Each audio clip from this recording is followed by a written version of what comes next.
All right, welcome in, everyone. We're diving deep into the final week of this presidential race. It's 2024, can you believe it? It's flown by, hasn't it? It really has, and things are heating up, to say the least.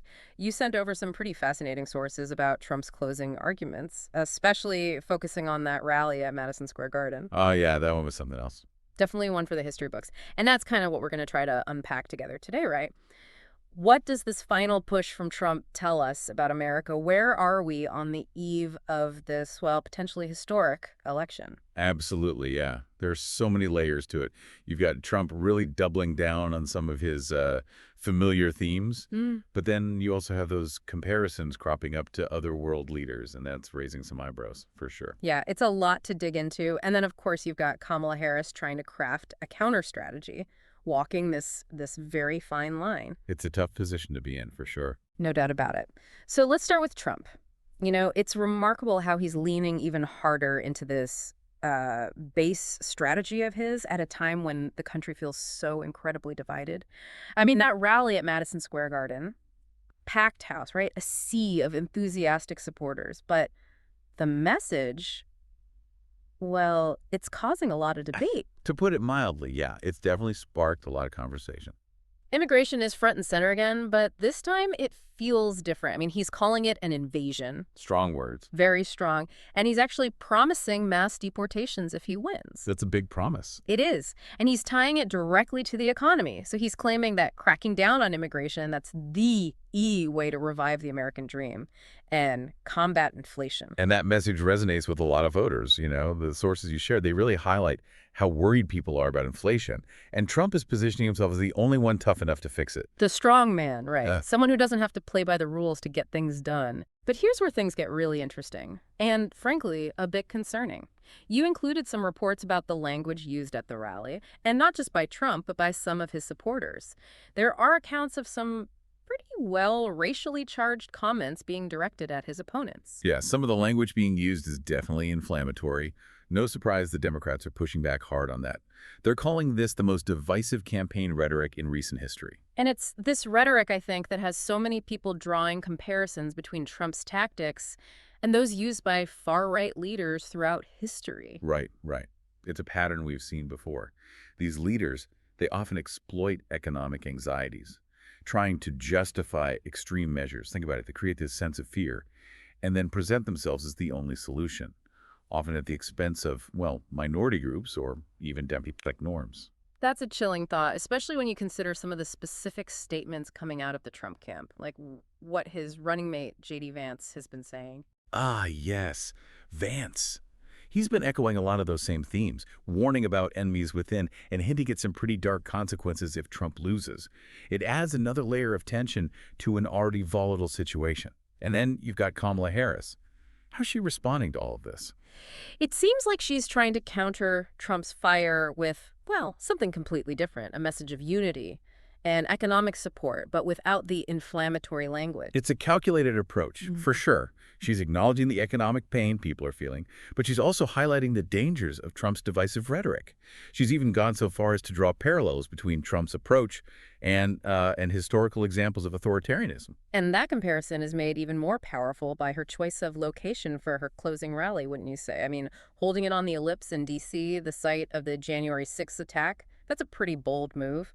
It's a direct challenge to Trump's narrative.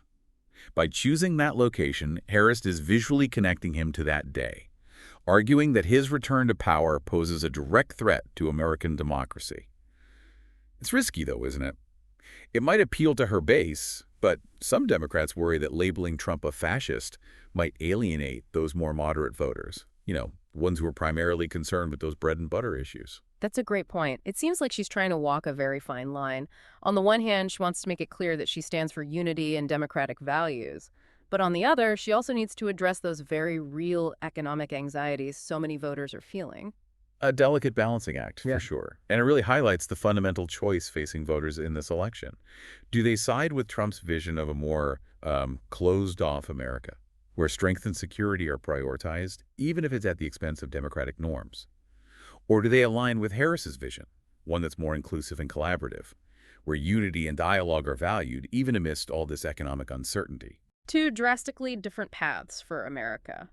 So let's dive into each candidate's arguments in more detail, starting with how they're addressing the economic concerns on everyone's minds right now.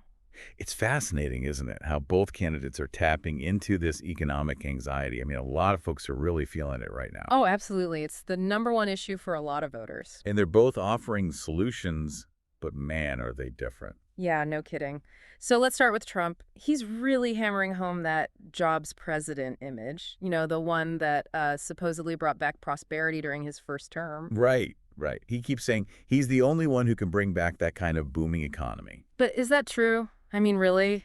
Well, the sources he sent, they show that while Trump's laser focused on inflation, his actual plans, a little vague. What do you mean? He keeps talking about these tax cuts, deregulation, that kind of thing. Yeah, classic Trump. Exactly. But those policies, well, they tend to benefit the wealthy more than the average worker. Right, right. Trickle down economics. Yeah, something like that. And let's not forget, the economy was already showing signs of slowing down before the pandemic hit. Oh, that's right. I'd almost forgotten about that. So maybe that booming economy wasn't all him. It's definitely more complicated than he's making it out to be. And Harris is picking up on that. She's arguing that Trump's policies actually make inequality worse. Oh, so. Well, she says they leave working families behind while the rich just keep getting richer. Interesting. So she's pushing a very different approach then, focused on things like investing in education, clean energy, infrastructure. Yep. And providing direct economic relief to those who are really struggling with the rising cost of living. Making ends meet. It's a more nuanced approach for sure. It might appeal to those who believe in a stronger social safety net. Right. But the big question is, will it resonate with voters who are feeling the immediate pinch of inflation right now? That's the million-dollar question. And it all ties back to that central choice we talked about earlier, these two very different visions for America. Absolutely. It's a fork in the road. So walk us through that again. What are these two visions? Okay, so on the one hand, you have Trump. He's all about strength, security, and returning to, well, what he sees as past greatness. Make America great again, right? Exactly. And that vision really resonates with those who feel left behind by things like globalization and cultural change. A lot of folks are feeling that way. And often those feelings get channeled into anxieties about immigration. Oh, yeah, big time.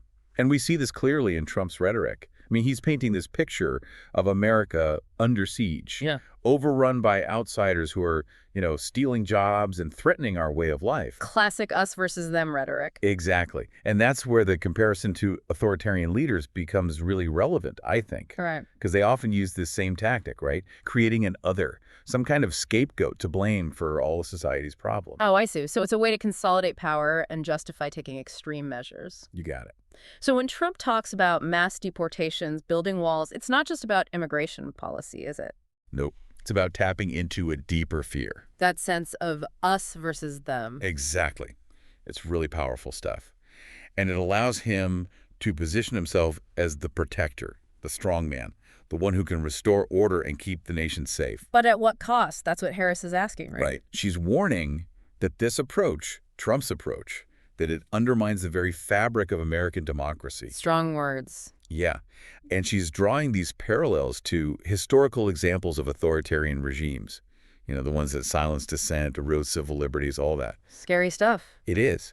And she's making the case that Trump's leadership style, his rhetoric, his disregard for democratic norms, it all poses a serious threat to the future of this country.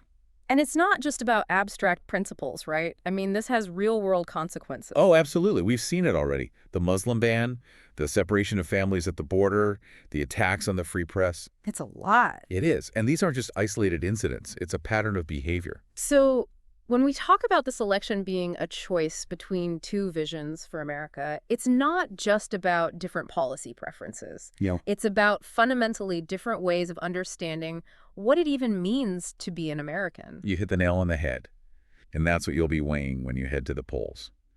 Do you believe that America's strength lies in its diversity and its commitment to democratic values? Or do you believe that a strong leader, even one who bends the rules, is necessary to restore order and security? That's the question, all right. The big question. So we've been talking about these two contrasting visions for America. Trump's call for a strong man to kind of restore order versus Harris's emphasis on unity, on democratic values. Two very different paths, yeah. But what happens after November 5th? After all the votes are counted? That's what I'm really wondering about. Things could get even more interesting then, couldn't they? More interesting, you think? Yeah, and maybe even more unsettling. I mean, think about it. The polls are so close right now. And with all this political tension, well, there are a few different scenarios that could unfold. And honestly, none of them are easy to predict. Okay, so walk me through it. What are we looking at here? Well, the most straightforward outcome, and maybe this is wishful thinking, is a clear victory for either Trump or Harris. Right. Someone wins by a landslide. Exactly. Yeah. But even then, do you really think all this division of the country just vanishes overnight? I don't think so. Yeah, no, probably not. The losing side, whoever it is, they're going to be angry, they'll feel disenfranchised, and probably even more distrustful of the whole political system. So even a clear win doesn't actually solve anything. I doubt it. Plus, you got to remember, Trump's been planting these seeds of doubt about the election for months now. Oh, right. Saying it's rigged. Exactly. Telling his supporters that the only way he can lose is if the election is stolen from him. So if he does lose, well, he's not going to go quietly. What do you think he'll do? Oh, I think we'll see legal challenges, accusations of voter fraud, maybe even more protests, maybe even unrest like what we saw on January 6th. That's a scary thought, especially with everyone already on edge like this. But what if it's not a clear victory? I mean, what if it's really close? Too close to call on election night. Then we're in for a whole other level of, well, uncertainty and chaos. Really? Potentially, yeah.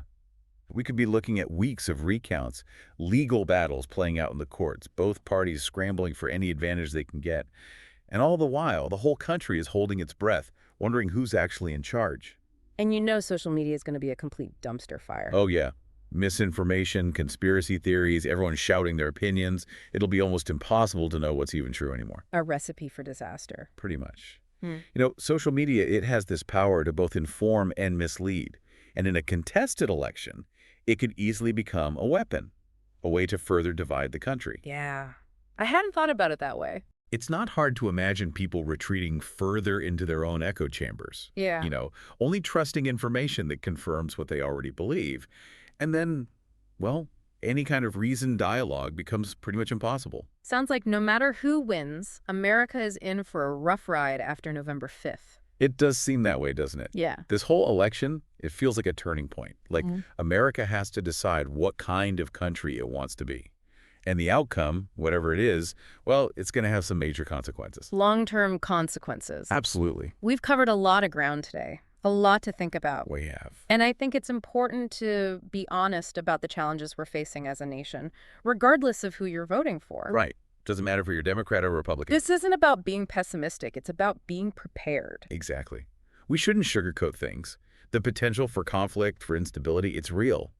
But we also can't forget that the future isn't written yet, you know? Yeah. We can still shape things by our actions, our choices, how we treat each other. So what can we do? I mean, what's our role in all of this? Well, first things first, stay informed. Seek out reliable sources. Those are key. And be critical of what you read and hear. Don't just blindly accept what you see on social media.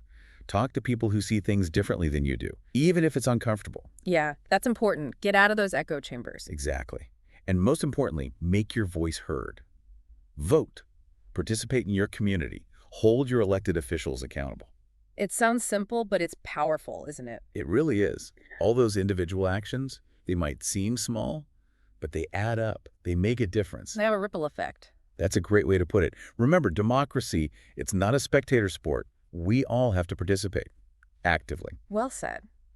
Well, that's it for this deep dive. Thanks for joining us as we explored all the twists and turns of this 2024 election. It's a wild ride, that's for sure. But remember, the future isn't set in stone. We all have a part in shaping what comes next. So stay engaged, stay informed, and let's keep this conversation going.